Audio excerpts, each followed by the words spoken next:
आपके लिए लेकर के आया है एक और नई ऑडियो बुक समरी, कर्मयोग, जिसे लिखा है स्वामी विवेकानंद जी ने। और मैं हूं एक गिगलर, अमित वाधवा। अच्छा, क्या आप अपने काम में थकान महसूस करते हैं, या आपको अपना काम करने की इच्छा ही नहीं होती? क्या आपको लगता है कि आपके काम की तारीफ नहीं की जाती? क्या आपको यह भी लगता है कि आप ज्यादा पहचान पाने के हकदार हैं? अगर आपका जवाब हाँ है, तो ये ऑडियो बुक समरी आपके लिए है। स्वामी विवेकानंद एक महान संत और टीचर हैं। मॉडर्न दुनिया को वेदांत और योग के बारे में सिखाने वाले वे सबसे पहले इंसान हैं। उन्होंने पूरे अमेरिका और यूरोप में घूम घूम कर कई लेक्चर्स दिए।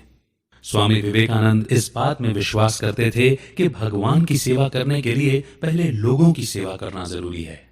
उनकी तालीम और सोच को न सिर्फ भारत में बल्कि दुनिया के कई हिस्सों में बहुत महत्व दिया जाता रहा है। उनकी सिखाई हुई बातें बहुत मूल्यवान हैं। इस बुक समरी में न्यूयॉर्क में स्वामी जी द्वारा दिए गए लेक्चर्स का कलेक्शन है। स्वामी जी ने अमेरिका में 2.5 साल बिताए, जहां उनका बहुत स्वागत हुआ। उन्हें बहुत पसंद किया गया। उनके स्टूडेंट्स ने पैसा इकट्ठा किया ताकि वो एक मकान किराए पर ले सके। वहां स्वामी जी रोज फ्री में लेक्चर दिया करते थे। इस बुक समरी में उनके द्वारा कर्म योग पर दिया गया हर लेक्चर मौजूद है। इसमें आप काम यानी कर्म और ड्यूटी यानी फर्ज और कर्तव्य के महत्व के बारे में सीखेंगे। आप अपने काम से प्यार करना और बदले में कुछ मिलने की आशा न करने के बारे में भी सीखेंगे। आप सीखेंगे कि अपनी ड्यूटी को कैसे खुशी से स्वीकारना है और उसे कैसे पूरे दिल से निभाना है। तो आइए शुरू करते हैं समरी ऑफ कर्मयोग बाय स्वामी विवेकानंद। तो पहला चैप्टर है Karma and its effect on character, यानी कि कर्म का चरित्र पर प्रभाव। कर्म संस्कृत शब्द कृ से आया है। इसका मतलब होता है करना। कर्म का मतलब है हर एक्शन का असर या परिणाम। योग में कर्म का मतलब होता है काम यानी कि वर्क। एक इंसान का कैरेक्टर यानी चरित्र उसके सभी एक्सपीरियंसेस को मिलकर बनता है, चाहे वो सुख हो या दुख, खुशी हो या दर्द। ये सभी उसके कैरेक्टर को यानी कि चरित्र को, व्यक्तित्व को शेप देते हैं। ये अनुभव उसे अज्ञानता से ज्ञान की ओर ले जाते हैं। आपके एक्शंस के पीछे असली मकसद क्या है? लोग हमेशा किसी खास मकसद के लिए ही कुछ कर्म करते हैं। कुछ लोग शोहरत पाने के लिए करते हैं, कुछ पावर पाने के लिए, तो कुछ धन दौलत के लिए। कुछ लोग स्वर्ग जाने के लिए करते हैं और कुछ पश्चाताप के लिए। लेकिन सबसे महान और नेक कर्म होता है बस कर्म करना। उदाहरण के लिए कुछ लोग गरीबों की मदद और सेवा करते हैं। वे नाम कमाने के लिए या अपनी पहचान बनाने के लिए ऐसा नहीं करते। वे सिर्फ इसलिए ऐसा करते हैं क्योंकि उन्हें भलाई का कर्म करने में विश्वास है। उन्हें यह काम करना अच्छा लगता है। क्या एक आदमी जो काम को काम समझकर करता है उसे कुछ हासिल होता है? हाँ, असल में उसे ही तो सबसे ज्यादा फायदा होता है। बिना किसी निजी मकसद के किया गया कर्म मन, शरीर और आत्मा के लिए सबसे अच्छा होता है। लेकिन इसे सच में अपनी सोच और जीवन में उतारने के लिए बहुत अधिक सेल्फ कंट्रोल की जरूरत होती है, यानी कि आत्मनियंत्रण की जरूरत होती है। सिर्फ 5 मिनट के लिए बिना किसी सेल्फिश मकसद यानी कि बिना किसी स्वार्थ के काम करके देखिए। यह भी आपको बहुत मुश्किल लगेगा। किसी काम के बदले में कुछ ना मिलने की सोच भी हमें परेशान कर देती है ना? इसीलिए बिना किसी सेल्फिश मकसद के काम करना आपकी असली शक्ति को दिखाता है। 5 मिनट, 5 घंटे, 5 दिन बिना किसी मकसद के काम करना खुद पर सेल्फ कंट्रोल को साबित करता है। ऐसा निष्काम कर्म करने के लिए एक स्ट्रांग विल पावर और स्ट्रांग कैरेक्टर की जरूरत होती है। बदले में कुछ मिलने की आशा किए बिना या बिना किसी निजी स्वार्थ के ज्यादा से ज्यादा काम करने की कोशिश कीजिए। एक महान इंसान बहुत सारे अच्छे काम करता चला जाता है, मानो वो अच्छे कर्मों का बीज बो रहा हो। वो हर रोज उसकी देखभाल करता है, लेकिन घंटों उसके पास बैठकर उसके बढ़ने और उसके फलों को हासिल करने की इच्छा नहीं करता। वो बस अपने काम में लगा रहता है और ज्यादा अच्छे पौधे लगाता जाता है। अगर आप किसी की मदद करना चाहते हैं तो ये मत सोचिए कि उस इंसान का क्या रिएक्शन होगा। उसके धन्यवाद देने का इंतजार मत कीजिए, या ये आशा मत कीजिए कि वो भी इसके बदले में आपके लिए कुछ करेगा। अगर आप अच्छा कर्म करना चाहते हैं तो बस उस पर कायम रहिए। किसी इनाम के बारे में सोचने की जगह और भी ज्यादा अच्छे कर्म करने के बारे में सोचिए। अभी आपके अंदर सिर्फ खुद के लिए काम करने का जोश है, लेकिन समय के साथ प्रैक्टिस करते करते आप बिना किसी स्वार्थ के काम करना सीख जाएंगे। रोजाना सेल्फ कंट्रोल की प्रैक्टिस कीजिए। ये बहुत जल्द आपकी हैबिट बन जाएगी और ये हैबिट आपका कैरेक्टर और आपका संस्कार बन जाएगा। उनके अगले लेक्चर का टॉपिक है each is great in his own place, यानी हर एक अपने जीवन में महान है। हर एक इंसान का खुद के जीवन में अपना अलग रोल और आइडियल्स यानी कि आदर्श होते हैं। कोई किसी पर अपनी सोच को थोप नहीं सकता। जो रोल आपको मिला है उसे अच्छी तरह से पूरा करने की कोशिश कीजिए। किसी और की तरह बनने की कोशिश मत कीजिए। आप अपने दिए गए रोल को पूरे मन से अच्छी तरह निभाकर खुद को सच के और करीब ले जाते हैं। उदाहरण के लिए घर के बड़े को अपने पेरेंट्स, वाइफ, बच्चों और रिश्तेदारों और पड़ोसियों की तरफ अपनी ड्यूटी अच्छी तरह निभानी चाहिए। उसे उनकी सभी जरूरतों का ध्यान रखना चाहिए और उनकी रक्षा करनी चाहिए। ये उनकी ड्यूटी है। एक सन्यासी को दुनिया पूरी तरह त्याग देनी चाहिए। उसे परिवार या धन दौलत के बारे में नहीं सोचना चाहिए। उसकी ड्यूटी है भगवान की पूजा करना, उनकी सेवा करना और उनके बारे में और भी जानने की कोशिश करना। आप उस घर के बड़े और सन्यासी को एक दूसरे का रोल अदा करने को नहीं कह सकते।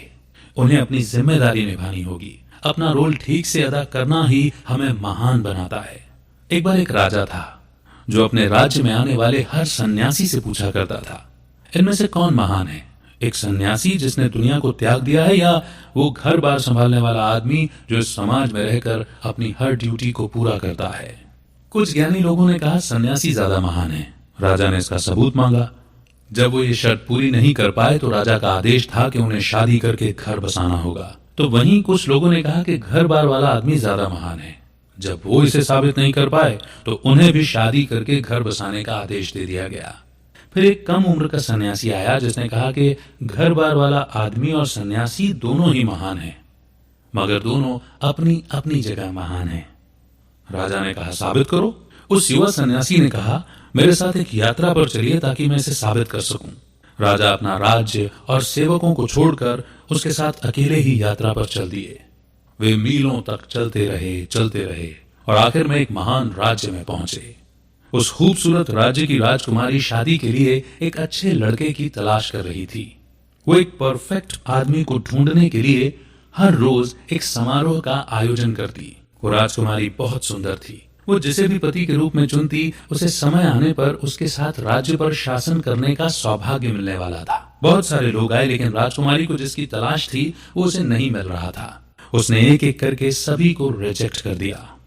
फिर एक दिन उसने एक बहुत रूपवान सन्यासी को देखा। वो सन्यासी उस सुंदर राज्य को बस एक नजर देखने के लिए रुका था, लेकिन राजकुमारी को उससे प्यार हो गया। वो अपने राज सिंहासन से उतरकर उसके पास गई और उसके गले में माला डाल दी, जिसका मतलब है कि उसने सन्यासी को अपने पति के रूप में चुन लिया है। वो सन्यासी हक्का बक्का रह गया। उसने माला उतार फेंकी। उसने कहा यह क्या बकवास है? क्या आपको दिखाई नहीं देता मैं एक सन्यासी हूं? मेरे लिए शादी का कोई मतलब नहीं है। वहां के मंत्री ने कहा अगर आप राजकुमारी से शादी करते हैं तो इस पूरे राज्य पर आपका शासन होगा। लेकिन सन्यासी पर इस बात का कोई असर नहीं हुआ। वो जल्दी से मुड़ा और भागने लगा। लेकिन राजकुमारी इस बात को स्वीकार नहीं कर पाई। उस पर बस मोह का भूत सवार था। उसने कहा अगर इस आदमी से मेरी शादी नहीं हुई तो मैं मर जाऊंगी। और वो उस सन्यासी के पीछे भागने लगी। वो राजा और सन्यासी जो इस राज्य में आए थे सब कुछ बड़े ध्यान से देख रहे थे। उन्होंने राजकुमारी और उस सन्यासी का पीछा करना शुरू किया। वो सन्यासी उस जंगल का रास्ता अच्छे से जानता था। वो बड़ी तेजी से उस राज्य के बाहर निकल गया और अपनी यात्रा पर आगे बढ़ने लगा। उस राजकुमारी ने उसे हर जगह देखा लेकिन वो सन्यासी उसे नजर नहीं आया। वो बहुत थक गई थी। एक पेड़ के नीचे बैठकर वो सन्यासी की याद में आंसू बहाने लगी। वो रास्ता भटक गई थी और उसे कुछ समझ में नहीं आ रहा था कि वो क्या करे। वो राजा और वो युवा सन्यासी उसके पास गए। उन्होंने उसकी मदद करने का वादा किया लेकिन बहुत अंधेरा हो चुका था, इसलिए वो सुबह होने पर ही उस जंगल से निकल सकते थे। इसीलिए वे तीनों उस बड़े से पेड़ के नीचे आराम करने के लिए बैठ गए। उसी पेड़ पर एक नीले रंग का पक्षी अपनी बीवी और 3 बच्चों के साथ रहता था। उस नीले पक्षी ने अपने घोंसले से झांक कर नीचे देखा और अपनी बीवी से कहा सुनो अब हम क्या करेंगे? हमारे यहाँ मेहमान आए हैं और हमारे पास उनके लिए आग जलाने का भी सामान नहीं है। इस कड़ाके की ठंड में वो ठिठुर रहे होंगे। इसीलिए वो पक्षी नीचे की तरफ उड़ा और एक जलती हुई डाल को उठा लिया। वो उसे अपनी चोंच में दबाकर अपने मेहमानों के सामने रखाया। उन तीनों ने उसमें और भी डालियां डालकर एक अच्छा सा बॉनफायर बना लिया। लेकिन अभी भी वो पक्षी चिंतित था। उसने अपनी बीवी से कहा कि अब हम क्या करें? हमारे पास उन्हें देने के लिए खाना नहीं है, मगर उन्हें बहुत भूख लगी होगी। फिर उसने जो किया आप उसकी कल्पना भी नहीं कर सकते। उसने खुद को ही उनके सामने पेश कर दिया। वो उस आग में कूद गया। उन तीनों ने उसे बचाने की बहुत कोशिश की, लेकिन आग ने उसे भून कर रख दिया था। अब उसकी बीवी ने सोचा यहां तो 3 मेहमान हैं, सिर्फ एक पक्षी काफी नहीं है। उसने सोचा अपने पति की मदद करना उसकी ड्यूटी है और इसीलिए उसने भी आग में छलांग लगा दी। अब घोंसले में उनके 3 बच्चे अकेले रह गए थे। उन्होंने अपने माता पिता को ये सब करते हुए देख लिया था। वे तीनों इस बात से सहमत थे कि उन्हें अपने माँ बाप की इस ड्यूटी को पूरा करना होगा। वो तीनों भी आग में कूद पड़े और आग ने उन्हें भी भून दिया। अब वहां 5 पके हुए पक्षी थे, लेकिन राजा, सन्यासी और उस राजकुमारी का मन नहीं माना। वे भौचक्के के होकर ये सब देख रहे थे कि इन पक्षियों ने क्या किया। उन तीनों की भूख ही मर चुकी थी। वो बस सुबह होने का इंतजार करने लगे। सुबह की पहली किरण निकलते ही उन दोनों ने सबसे पहले राजकुमारी को घर पहुंचाया। वो वापस अपने राज्य और पिता के पास चली गई। अब उस सन्यासी ने राजा को समझाया, हे राजन, आज आपने एक बहुत अच्छा सबक सीखा है। हर इंसान अपनी अपनी जगह पर महान होता है। एक की ड्यूटी किसी दूसरे को देने की जरूरत नहीं है। अगर आप दुनिया में रहना चाहते हैं तो आपको उन पक्षियों की तरह होना चाहिए। वो दूसरों की सेवा करने के लिए खुद का बलिदान करने को भी तैयार थे। और अगर आप इस दुनिया के मोह को छोड़ना चाहते हैं तो आपको उस सन्यासी की तरह होना चाहिए। एक सुंदर लड़की और इतने धनवान राज्य का राजा बनने का सुख भी उसे ललचा नहीं पाया। अपनी ड्यूटी को पूरे मन से कीजिए, तब आप शांति और सुकून से जी पाएंगे और तभी आप भगवान के और करीब पहुंच जाएंगे। उनके दिए हुए लेक्चर का अगला चैप्टर है द सीक्रेट ऑफ वर्क। अपने कर्म के बदले में कुछ मिलने की आशा मत रखिए। यही कर्म करने का सीक्रेट है। इसी सोच को अपनाकर आप अपने करियर में या बिजनेस में सक्सेसफुल हो सकते हैं। बस अपने काम से प्यार कीजिए। आप जो करते हैं उससे प्यार कीजिए। एक गुलाम जो जंजीरों से बंधा होता है, उसे काम करने के लिए अपने पैरों को घसीटना पड़ता है। वो जो भी काम करता है ठीक से नहीं करता, क्योंकि उसे उस काम को करने के लिए मजबूर किया जाता है। इसलिए गुलाम नहीं बल्कि एक मालिक की तरह काम कीजिए। बस अपना बेस्ट कीजिए और उस काम को खुशी से कीजिए। एक बार 5 राजा थे जिन्होंने मिलकर गरीबों के लिए एक बहुत बड़ी दावत रखी। उन्होंने सभी को दिल खोलकर कपड़े, पैसे और खाने का सामान उपहार में दिया। ये जश्न एक बहुत बड़ी लड़ाई की जीत की खुशी में दिया गया था। वहां के लोगों का मन उन 5 के लिए आदर से भर गया। फिर वहां एक बड़ा अजीब सा नेवला आया। उसके शरीर का आधा हिस्सा सोने का था और आधा ब्राउन रंग का। वो उस हॉल के बीचों बीच गया और कहने लगा कि आप सब धोखेबाज हैं, ये कोई बलिदान नहीं है। सभी लोगों को लगा कि ये नेवला पागल है। उन्होंने कहा, क्या तुम्हें दिखता नहीं इन्होंने गरीबों को कितना दान दिया है? इन्होंने बहुत बड़ी कुर्बानी की है। तब वो नेवला अपनी कहानी बताने लगा कि वो एक छोटे से गांव से आया था। वहां वो एक ब्राह्मण और उसके परिवार से मिला जो अपनी बीवी और 2 बेटों के साथ रहता था। वो ब्राह्मण बहुत गरीब था। गांव में थोड़ा बहुत पढ़ाकर उन्हें जो पैसे मिलते उसी में उनका गुजारा होता था। उन लोगों का जीवन बहुत सादा था। लेकिन फिर वहां अकाल पड़ा जो पूरे 3 साल तक चला। उस ब्राह्मण और उसके परिवार की दशा और भी ज्यादा खराब हो गई। कई दिनों तक उन्हें कुछ खाने को नहीं मिला। एक दिन वो ब्राह्मण आटे का बैग लेकर घर आया। वो इसे पाकर बहुत भाग्यशाली महसूस कर रहा था। उसने उसे 4 बराबर हिस्सों में बांट दिया ताकि वो सब पेट भरकर खा सकें। खाना तैयार करके वो सब खाने के लिए बैठ गए। वो खाना खाने ही वाले थे कि किसी ने दरवाजा खटखटाया। ब्राह्मण ने दरवाजा खोला। बाहर एक बूढ़ा आदमी खड़ा था। अंदर आइए, आप हमारे मेहमान हैं, ब्राह्मण ने कहा। किसी मेहमान का स्वागत करना और उसकी अच्छे से खातिरदारी करना भारतीय रिवाज है। इसलिए ब्राह्मण ने उस बूढ़े आदमी को अपना खाना परोस दिया। उस बूढ़े ने बड़ी जल्दी पूरा खाना खत्म कर दिया। उन्होंने बताया कि वो 10 दिनों से यात्रा कर रहे थे और उन्हें कुछ भी खाने को नहीं मिला था। उनकी भूख अभी भी शांत नहीं हुई थी। ब्राह्मण की बीवी ने अब अपना खाना उस बूढ़े आदमी को दे दिया। उसने वो भी झट से खत्म कर दिया। उसे अब भी भूख लगी थी। अब उसके बड़े बेटे ने अपना हिस्सा भी दे दिया। उसने कहा कि ये उसकी ड्यूटी है कि वो अपने पिता की मदद करे। उसके हिस्से का खाना खाकर भी बूढ़े की भूख शांत नहीं हुई। अब उसके छोटे बेटे ने भी अपना हिस्सा दे दिया। तब जाकर बूढ़े का पेट भरा। उसने पूरे परिवार का धन्यवाद किया और अपने रास्ते चल दिया। अब ब्राह्मण और उसके परिवार के पास खाने के लिए कुछ नहीं था। अगले दिन उन सब की भूख से तड़प कर मृत्यु हो गई। उसी दिन वो नेवला उनके घर गया था। उसने टेबल पर बिखरे आटे के दाने देखे। उसने अपना शरीर उस पर रगड़ा। वो हैरान हो गया क्योंकि उसके शरीर का वो हिस्सा सोने में बदल गया था। उस ब्राह्मण और उसके परिवार ने जो बलिदान दिया था वो सच्चा सोना था।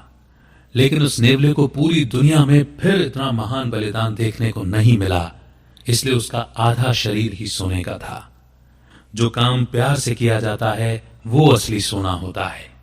वो किसी भी सेल्फिश मकसद से बिल्कुल परे होता है। वो किसी भी नेगेटिव फीलिंग से मुक्त होता है। अगर ज्यादा से ज्यादा लोग अपने काम से प्यार करने लगें तो ये दुनिया कितनी सुंदर और बेहतरीन हो जाएगी। अगले लेक्चर का टॉपिक है व्हाट इज ड्यूटी। एक बार एक सन्यासी था जो जंगल के बीचों बीच रहता था। वो अपना पूरा दिन ध्यान लगाने में और योग करने में बिताता था। एक दिन वो पेड़ के नीचे आराम कर रहा था। अचानक से सूखी पत्तियां उसके ऊपर गिरने लगी। उसने ऊपर देखा, पेड़ पर एक कौवा और सारस यानी कि क्रेन बैठे लड़ रहे थे।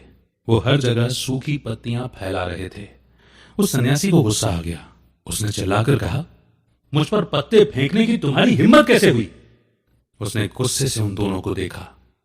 उस सन्यासी की हैरानी का ठिकाना नहीं था जब उसने देखा कि वो सारस और कौवा जलकर राख हो गए थे। वो अपनी शक्ति देखकर बहुत खुश हुआ। फिर उसके जंगल छोड़ने का वक्त आया। वो शहर में भिक्षा मांगने चला गया। उसने एक दरवाजा खटखटाया और कहा, मां, मुझे खाने के लिए कुछ दीजिए। उस औरत ने कहा, बेटा 1 मिनट रुको। उस सन्यासी ने सोचा, इसकी इतनी हिम्मत कि इसने मुझे इंतजार करने को कहा। इसे पता नहीं है मेरे पास कितनी शक्ति है। सन्यासी ने इस बात को अपने मन में कहा था। तभी उस औरत ने उस सन्यासी से कहा, खुद के ऊपर इतना घमंड मत करो। मैं वो कौवा या सारस नहीं हूं। उस सन्यासी ने कुछ देर और इंतजार किया। जब वो औरत बाहर आई तो उसने पूछा, मां, आपको उस जंगल में रहने वाले कौवे और सारस के बारे में कैसे पता चला? उसने जवाब दिया, बेटा, तुम जो योग साधना करते हो मुझे उसका कोई ज्ञान नहीं है। मैं एक सीधी सादी हाउसवाइफ हूं। मैंने तुम्हें इंतजार करने के लिए इसलिए कहा क्योंकि मैं अपने बीमार पति की सेवा कर रही हूं। उसने बताया कि उसने अपनी पूरी जिंदगी हर ड्यूटी को ठीक से करने की कोशिश की है। जब वो छोटी थी तब उसने अपने माता पिता की सेवा की। जब शादी हुई तो अपने पति की सेवा की। उसके लिए तो यही योग था। इन्हीं चीजों से उसे ज्ञान मिला था। इसीलिए वो सन्यासी के मन की बात पढ़ पाई। वो जानती थी कि सन्यासी ने जंगल में क्या किया था। उसने सन्यासी को अगले शहर में जाने के लिए कहा। वहां एक कसाई यानी कि बुचर था जिससे सन्यासी बहुत कुछ सीख सकता था। सन्यासी ने सोचा कि वो कसाई मुझे क्या सिखा सकता है। फिर भी वो उस शहर की ओर चला गया। वो वहां के मार्केट में पहुंचा। वहां उसे एक मोटा कसाई दिखाई दिया। वो मांस को काट कर अपने कस्टमर को दे रहा था। सन्यासी ने सोचा, हे भगवान, मेरी मदद करना। मैं एक कसाई से बात करने जा रहा हूं। वो तो पक्का एक शैतान का अवतार होगा। जब कसाई ने सन्यासी को वहां खड़ा देखा तो पूछा, क्या आप वही हैं जिसे उस औरत ने भेजा है? प्लीज थोड़ा इंतजार कीजिए, मुझे अपने कस्टमर का पहले ध्यान रखना है। जब कसाई का काम पूरा हो गया तो उसने पैसे उठाए और सन्यासी को अपने पीछे आने के लिए कहा। वो कसाई के घर पहुंचे। कसाई ने फिर उसे इंतजार करने के लिए कहा। घर पर कसाई ने अपने बूढ़े माँ बाप की सेवा की। उन्हें नहलाया, साफ कपड़े पहनाए, उनके लिए खाना बनाया और फिर उन्हें खिलाया। उसने इस बात का पूरा ध्यान रखा कि उन्हें जरा भी तकलीफ ना हो। उसके बाद उसने सन्यासी से बात की। उसने पूछा, स्वामी जी मैं आपके लिए क्या कर सकता हूं? सन्यासी ने कसाई से भगवान और आत्मा के बारे में कुछ सवाल पूछे। उसने जवाब महाभारत के व्याध गीता से दिया। सन्यासी को बहुत आश्चर्य हुआ। ऐसा लग रहा था मानो कसाई बहुत ज्ञानी था, वो बहुत बुद्धिमान था। सन्यासी ने पूछा, आप इस शरीर में क्यों हैं? आपके पास इतना अपार ज्ञान है, फिर भी आप इतना गंदा काम करते हैं। कसाई ने कहा, सच तो यह है कि कोई भी काम गंदा, छोटा या बुरा नहीं होता। मैं इसी परिस्थिति में पैदा हुआ हूं। मैं जब बच्चा था तब बहुत जल्दी कसाई का काम सीख गया था। मैं पूरी कोशिश करता हूं कि अपनी ड्यूटी को ठीक से पूरा कर पाऊं। कसाई अपने घर की सारी जिम्मेदारी अच्छे से निभाता था। वो अपने माँ बाप का बहुत ख्याल रखता था। वो सन्यासी नहीं था, न उसने दुनिया छोड़कर जंगल में योग साधना की थी। फिर भी कसाई को अपनी ड्यूटी का पूरा एहसास था और उसे पूरा करने के लिए उससे जो हो सकता था वो करता था। इससे हमें ये सबक सीखने को मिलता है कि हमें अपने काम को पूजा की तरह ट्रीट करना चाहिए, उस पर पूरा ध्यान लगाना चाहिए। बस अपना काम करते रहिए, किसी और चीज के बारे में मत सोचिए। उस काम को करने से मिलने वाले फल के बारे में मत सोचिए, मुश्किलों के बारे में या उसके रिजल्ट के बारे में भी मत सोचिए। कहानी में उस औरत ने और कसाई ने अपने कर्म को पूरे दिल से निभाया और इसी से उन्हें ज्ञान मिला। जो वर्कर अपने काम के रिजल्ट के बारे में सोचता है, जिसे फल से ज्यादा लगाव होता है, वो अपनी ड्यूटी के लिए हमेशा ही शिकायत करता रहता है। वो कभी खुश नहीं होता क्योंकि उसे तो बस एक पहचान की तलाश रहती है। लेकिन जिन्हें रिजल्ट से लगाव नहीं होता, उनके लिए उनका काम ही खुशी का कारण बन जाता है। अपने दिए गए ड्यूटी को वो खुशी खुशी स्वीकार करता है और उसे पूरे दिल से निभाता है। वो शांति और सुकून से जीता है क्योंकि उसने अपनी ड्यूटी को गले लगाया और पूरी तरह निभाया। अगले लेक्चर की हेडिंग है we help ourselves not the world, यानी कि हम अपनी मदद खुद करते हैं, न कि दुनिया हमारी मदद करती है। एक बार एक गरीब आदमी था जिसे बहुत धन दौलत पाने की इच्छा थी। कहीं से उसने सुन लिया कि भूत को पकड़ लेना चाहिए, फिर वो उस भूत से बहुत सारा धन और जो भी चीज उसे पसंद है मांग सकता है। इसलिए उसने एक साधु से मदद मांगी। साधु ने उसे इन बेकार की बातों पर ध्यान नहीं देने की सलाह दी और उसे वापस अपने घर जाने के लिए कहा। लेकिन वो आदमी जिद करने लगा। वो कहने लगा, बाबा मुझे सच में एक भूत की जरूरत है, प्लीज मेरी मदद कीजिए। साधु नाराज हो गए, लेकिन फिर उन्होंने उसे एक ताबीज दे दिया और कहा कि इस ताबीज को पकड़कर ये जादुई मंत्र पढ़ना, तुम्हारे सामने एक भूत आ जाएगा और वो तुम्हारी हर बात का पालन करेगा। लेकिन याद रखना, भूत खतरनाक होते हैं। उसे हमेशा किसी काम में बिजी रखना, उसे कुछ ना कुछ काम देते रहना। अगर तुम फेल हुए तो भूत तुम्हारी जान ले लेगा। उस गरीब आदमी ने कहा, यह तो बड़ा आसान है, मेरे पास उसे देने के लिए बहुत से काम हैं, मैं फेल नहीं होने वाला। वो आदमी घने जंगल के अंदर चला गया। उस ताबीज को पकड़कर उसने जादुई मंत्र पढ़ा और अचानक उसे हवा में तैरता हुआ एक विशाल भूत दिखाई दिया। भूत ने कहा, तुमने मुझे अपने जादू से पकड़ लिया है, अब तुम्हें मुझे बिजी रखना होगा, नहीं तो मैं तुम्हारी जान ले लूंगा। उस गरीब आदमी ने कहा, मेरे लिए एक महल बनाओ। 1 सेकंड के अंदर वहां महल तैयार हो गया। भूत ने कहा, यह काम पूरा हो गया है, मुझ पर पैसों और गहनों की बारिश करो। पलक झपकते ही उस आदमी के चारों तरफ सोने, चांदी और हीरे जवाहरात का ढेर लग गया। हो गया, भूत ने कहा, इस जंगल को जमीन पर ले आओ, इसके ऊपर एक शहर बनाओ। बस कुछ ही पलों में उसके सामने पूरा शहर तैयार था। यह भी हो गया, भूत ने कहा। क्या और भी कुछ बाकी है? उसने पूछा। अब वो आदमी डर गया। वो भूत से और क्या मांगे, उसे कुछ सूझ ही नहीं रहा था। मुझे करने के लिए कोई काम दो, नहीं तो मैं तुम्हें खा जाऊंगा। अब उस आदमी की हालत पतली हो गई। वो जितना तेज हो सकता था भागने लगा। वो तब तक नहीं रुका जब तक उसे वो साधु नहीं मिल गए। बाबा प्लीज मुझे बचाइए। उसने साधु को बताया कि उसके पास भूत को देने के लिए अब कोई काम नहीं है और अब वो उसे मार डालेगा। भूत भी वहां पहुंच गया। वो आदमी साधु के पीछे छुप गया। मैं तुम्हें खा जाऊंगा, भूत बस यही कहता जा रहा था। आखिर साधु ने आदमी से कहा, ध्यान से सुनो, एक ऐसे कुत्ते की तलाश करो जिसकी पूंछ में घुंघराले बाल हों और वो मुड़ी हुई हो। फिर अपनी तलवार से उसकी पूंछ काट लेना और भूत से कहना कि उसे सीधा करके दे। उस आदमी ने बिल्कुल वैसा ही किया। भूत ने बार बार कोशिश की, लेकिन पूंछ वापस मुड़ जाती थी। इसमें कई दिन गुजर गए, लेकिन भूत उसे सीधा नहीं कर पाया। अंत में भूत बुरी तरह थक गया। उसने कहा, मुझे आज तक किसी काम में इतनी समस्या नहीं हुई।